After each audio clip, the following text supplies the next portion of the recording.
Logan isn't my real name, but it's the one I use when the job demands anonymity.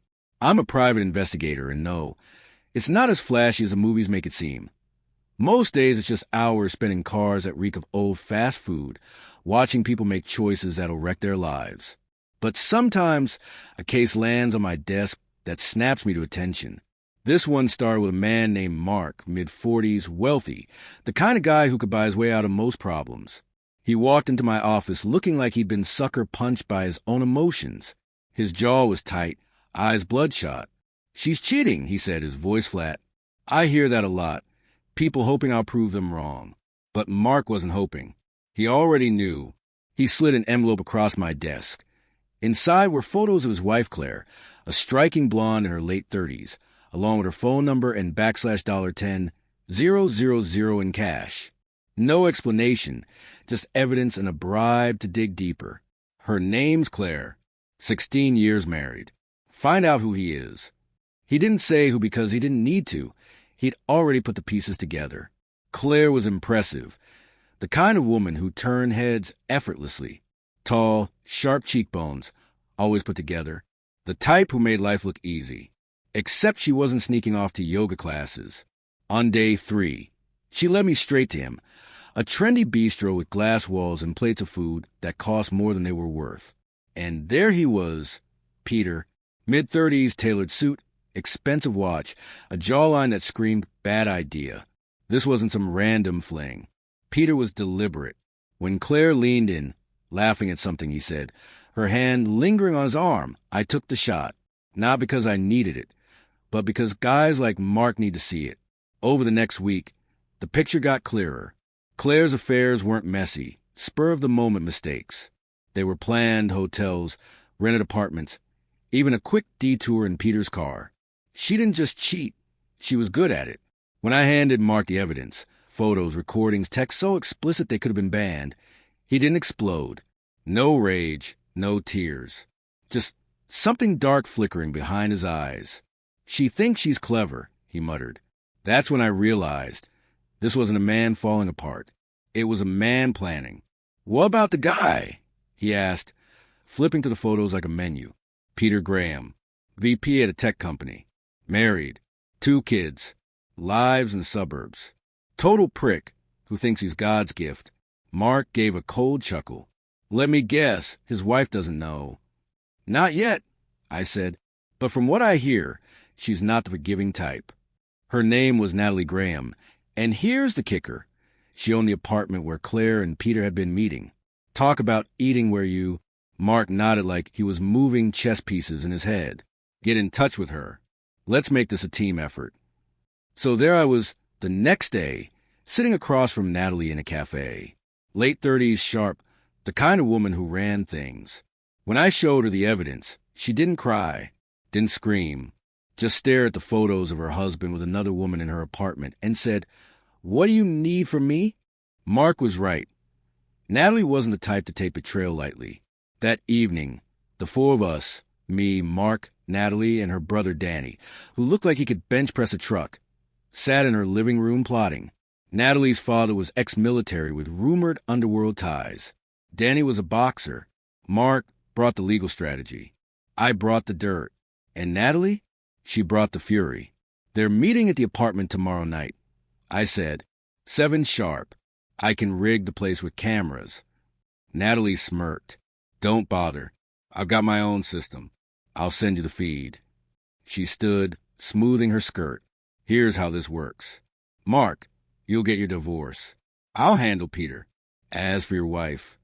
She glanced at me, then back at Mark. "You want her humiliated or ruined?" "Both," Mark said without hesitation. Natalie smiled. "Good. They'll both regret this." The next night, I sat in my car outside the apartment, watching the live feed on my laptop. Peter and Claire had no idea they were walking into a trap. They arrived separately. Peter first, then Claire, dressed like they were headed to some high-class event instead of their own downfall. The cameras caught everything. Peter grinning like he'd hit the jackpot. Claire moaning like she was in some cheap porno. I sent the feed to Mark and Natalie. 10 minutes later, Mark's car pulled up. Natalie wasn't far behind. Danny riding shotgun. This wasn't just a confrontation. It was an execution. Mark didn't burst in. That's what I liked about him. He was ice cold, calculated. He knocked. 3 deliberate taps. Inside, the feed showed Peter freezing mid-thrust. Claire scrambled for the sheets, pulling them up like a kid caught stealing candy. The door swung open, and then the real fun began. Mark's voice was steady as he called out. Peter, looking confused, shrugged and slipped on a robe before heading to the door. Stay here, he told Claire. I'll get rid of them. When the door opened, Peter barely had time to register Mark's face before a fist the size of a hammer crashed into his jaw. He crumpled to the floor like a sack of bricks. Mark stepped over him without a second glance and strode into the bedroom. Claire froze, clutching the blanket to her chest. Mark, what the hell are you doing here? His voice was eerily calm, as if he were asking about the weather. What am I doing here? Well, I figure if you're going to screw around in another man's wife's apartment, the least I could do was stop by and say hi. Peter groaned from the floor, clutching his face. Blood dribbled from his mouth as he spat. Who the hell are you? Mark turned to him, his expression indifferent. Me? I'm the husband of the woman you've been screwing. In your wife's apartment, you sack of... He paused, glancing at Peter's jaw. How's that jaw, by the way? By then, Natalie and Danny had stepped inside, lingering in the doorway. Natalie stared at Claire with a mix of disgust and amusement, while Danny's sheer size made the room feel smaller. Peter scrambled to his knees. Look, I don't know what you think this is, but Mark cut him off. Oh, I know exactly what this is. You screwing my wife in the house your wife paid for. What I don't know is how you thought this would end. Claire began sobbing. Mark, please, we can talk about this. Talk? He let out a sharp, humorless laugh. We stopped talking when you decided your yoga instructor wasn't giving you the right kind of stretch. Peter foolishly tried to regain some dignity, attempted to stand. You can't just... Mark turned on him. Sit the hell down. He paced the room, his voice controlled. Here's how this is going to go. Claire, you're done. Your clothes, your jewelry, everything I bought you, gone. Your access to the bank accounts, cut. You'll get the papers tomorrow. Don't bother contesting them. You lose. Then he turned to Peter. And as for you, your wife has a few words for you. Natalie stepped forward, her heels clicking sharply against the floor. She tossed an envelope onto Peter's lap. Divorce papers. Already signed. The house is mine. The kids are mine. The car. She smirked. Oh, that stays with me, too. You'll be lucky if you can afford an Uber by the time I'm done with you. Peter's face went pale. Natalie, please, you don't have to. Her voice was ice. You don't get the bag. Not after what you've done. You thought you could humiliate me. Mark's gaze never left Peter. I could beat the hell out of you right now. And believe me, I'd enjoy it. But I don't need to, because in about 2 days, your life is going to fall apart. Your wife's family. Let's just say they're not big fans of adultery. I hear her dad has connections. You might want to invest in a security system. Danny cracked his knuckles, if he can afford one. Mark smiled, then turned back to Claire. And you? Don't think I'm done. Our kids already know what kind of woman you are.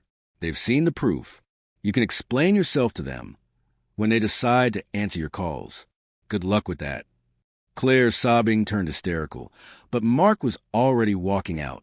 Natalie and Danny followed, leaving Peter and Claire sitting in silence, staring at the wreckage they created. I shut off the live feed and leaned back in my car. Another marriage destroyed. Another pair of lives ruined. But hey, at least the job paid well. The fallout hit them like a wreck. ING ball. Peter's cushy VP job vanished within days thanks to Natalie's father, a retired colonel with powerful friends. His reputation was shredded, and the once respected Grahams became the neighborhood joke. Claire fared no better. Mark froze her out of their accounts, leaving her with barely enough for gas money. Their kids wanted nothing to do with her. Last I heard, she was crashing with her sister, who wasn't thrilled about the arrangement. Mark, on the other hand, moved on with quiet efficiency. A week later, he stopped by my office to pick up the rest of the recordings. He looked lighter, like a man who'd finally dropped a weight he didn't realize he was carrying. "Everything goes planned?" I asked, handing him the USB drive. He smirked. "Better. Claire's already begging for a second chance. But I blocked her number. The kids are staying with me, which is a win. And Natalie," he chuckled, "let's just say she's got her own revenge campaign going. That poor bastard, Peter won't know what hit him. Think she should go easy on him?" I joked. Mark shook his head. "Not a chance. That woman's a shark." He turned to leave, but paused at the door. "You ever wonder why people do this?" "All the time. Haven't figured it out yet." I admitted. He gave a small nod. "Let me know if you do." Then he was gone. People like Mark stick with me, not because of the drama or the money, but because of what they represent. He wasn't perfect, but he handled betrayal with precision, control, and a cold dose of reality. Claire and Peter, they'll survive, but their lives will never be the same. Cheaters always think they're invincible, that their lives will hold and their actions won't have consequences. But when the walls cave in, and they always do, they realize too late that the price of their fun is steep. As for me, I poured myself a scotch that night and reflected on another job well done. Here's the thing about being a PI. You see the worst in people every day, but you also see the truth. And the truth?